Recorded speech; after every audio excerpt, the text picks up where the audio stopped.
So I want to share some analysis with you guys on gold. We're going to start here on the daily time frame just because I think this is like the most significant time frame that we can look at right now. I want to zoom all the way back. I'm going to explain all this analysis to you in a second, but I want to zoom all the way back to March, February of 2020, right?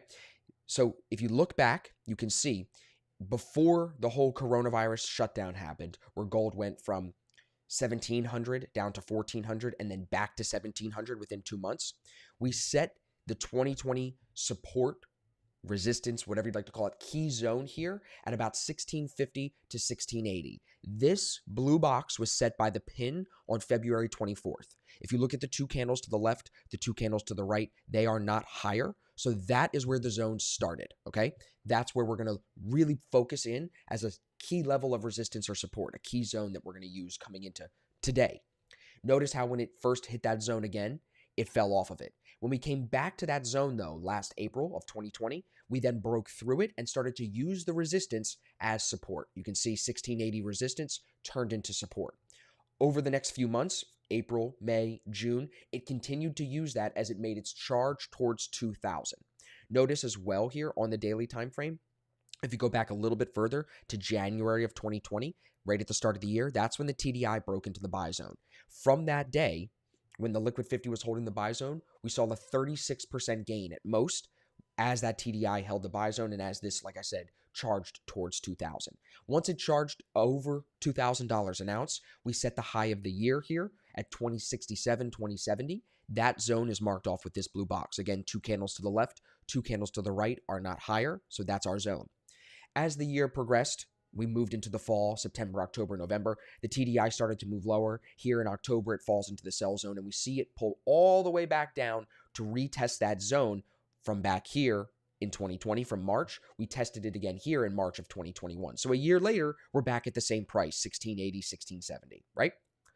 We held that zone with a really clean double bottom here from March into April of this year.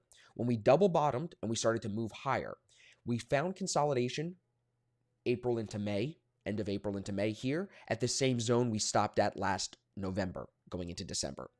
We hit our high of 2021 at the beginning of the year. January 6th was the high of 2021.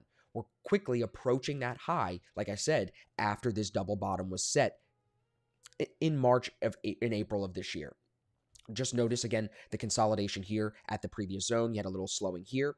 So now that we've held the 8 EMA, now that we're up 13% from the bounce here at 1680, right, just about 13.3%, you would anticipate that this will continue higher up to the short-term resistance at 1960. The resistance at 1960 was created back here in November.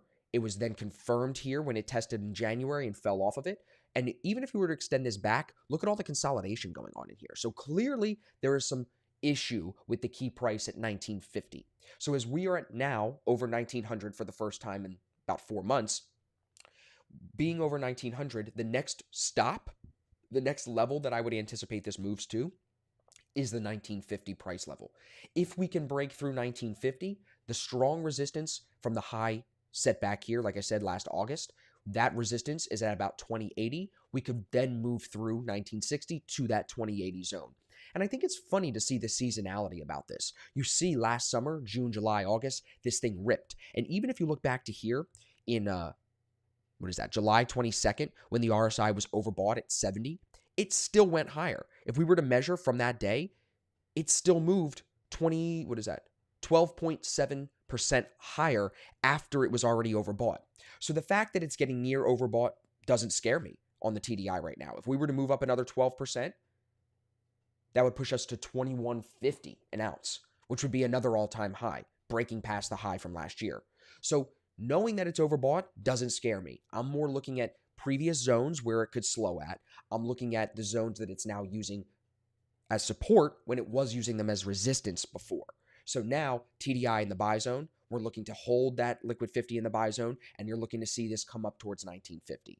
That's where I think gold is headed next, and I want to know what you guys think. Let me know in the comments. Do you agree or do you disagree? Do you think we're going to hit the zone at 1960 and fall off of it? Or do you think we have the juice here to push through? And I think it has to align somewhat with the fundamental bias of inflation and inflation driving up the prices of commodities. If that continues to happen, this isn't going to only impact gold. It's going to impact silver, palladium, copper, soybeans, corn, oil, all the other commodities that we can look at are all going to continue to increase in price. And what I've been screaming about to you guys for the last few months is that gold and silver seem to be lagging. Whether they're lagging naturally, I don't think anything in markets happens naturally, or they're being manipulated and suppressed, over time, it is inevitable, in my opinion, that we see gold get more expensive and silver get more expensive, strictly on the basis of the fact that they are printing more dollars, devaluing the dollars, and right now, as of today, they are still pricing gold and silver in dollars. In 13, 14, 15, 20 years, will gold and silver be priced in dollars? Or will it be priced against Bitcoin? Will it be priced against the Chinese yuan? I don't know, but I'm interested to know, what do you guys think about that as well? In the future, could gold be priced against something different? Maybe. Can't ever say never. But for now, with it being priced against dollars, with us knowing what's going on with the Fed and how much money they've printed just in the last 12 to 18 months, I think it's inevitable that we reach 1950 in the short term. I wouldn't be surprised if gold is here next week or even the week after that. Before the end of June, I would say we're over 1950 for gold. Now let's switch over to silver, because again, a big day in silver today, finally holding over $28. Yesterday we closed at $27.92. Today we opened and now we're at $28.12. To me, this is a no-brainer again that we're headed towards a key resistance level that's tested from back here in 2020, again in August of 2020. Just like in gold, we set the high here in silver. That high was then tested here in January of 2021. It fell off of it, so now we have confirmation that this is the zone. Once we can get through this zone and we can get over $30 an ounce, I would expect it to break, maybe consolidate here, but break like this. I know everyone's going to say, of course you think it'll do this. Retest the zone. Again, it's never going to be picture perfect, but once it retests that zone at 29 or 30, I think that's when we then head out to $35, $36 an ounce. Don't expect this to just shoot through 30 and continue higher. That would be manipulated, in my opinion. I want to see clean structure. I want to see zones broken, tested, confirmed as support, and then used for the move off of it. And notice here, I didn't do this on gold. We can do it if you guys want, but just notice how the TDI has swapped zones. And you can see when it does move into the buy zone, you do get accelerated movement to the upside. So for example, if you go back to May of 2020 and you measure that move from when it switches into the buy zone to its high, 76%.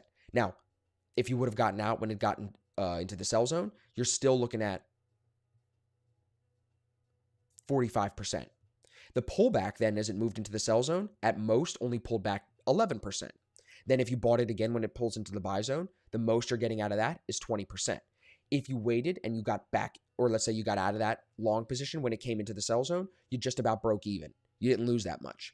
And then if you bought it here when it broke back into the buy zone, so far you would have been up about 4% at most. You're probably up about 2% right now. So just using the TDI on silver and gold, I think can create really solid bias and therefore give you an idea of where this thing should move. And again, it's not rocket science. I've got short-term support here at 23.88. I've got stronger support here at 2150 to 2250. It's a big zone, but I think that is strong support. And we've got very strong resistance up here at $30 an ounce. But if we can get through 30 on silver, and if we can get through 1960 on gold, I think you'll see both of them head for all-time highs quickly after that. I think you'll see gold head towards 2100 an ounce, and I think you'll see silver head towards $35, $36 an ounce. And like I said, it's inevitable. These metals are valuable. They've always been valuable. And even if you look at the gold and silver dealers that sell physical metal, they're running at a shortage. They're having an issue filling orders in time. I mean, some of these brokers are taking weeks to just ship you a couple ounces of silver because that just shows how hard it is to get some of this stuff. And I think that increased demand, decreased supply is only going to drive price up as well. So I'm interested to know what you guys think about my opinion on gold and silver. Do you agree with me? Are we breaking $30 on silver? Are we breaking over 2,000 again shortly on gold? Because I think we are, very confidently. But I want to know what you guys think. Do you disagree? And if you do, don't just say you disagree. Tell me why. I want to know why.